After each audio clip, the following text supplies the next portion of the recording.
वयाचे कांय जाण म्हणटात को जन्म हांगा येता ताका वय हे क्रॉस करचेच पडटा आनी इट इज 100% शुअर सगळ्यांक आमकां एकदां तिकेट काडचीच पडटली तें it is not in hour hand.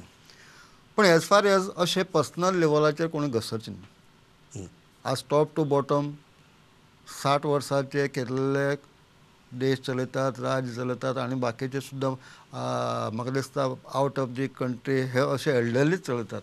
ताका एक वेगळी भुमिका आसा की एल्डरली आसतात हांची मॅच्युरिटी खूब तो आसता. कमेंट लागलो मातसो, काळजाक थोडेशें लागलो. लागलो दिसलें की ह्या थरांतल्यान सगळ्यांक वचचें पडटलें. एक थोडेशें खटकली वयाचेर घसरपा नाका. वय वयर काडपा नाका आशिल्लें. डेफिनेटली हो म्हजो एल्डरली एडवायज आसा, कारण आमकां प्रत्येकाक त्या फेजींतल्यान वचचें पडटलें. आनी त्या वेळार समजा कोणी दुसऱ्यान कॉमेंट केलें आज जशें म्हाका थोडेशें फील जालां तशें जावपाक शकता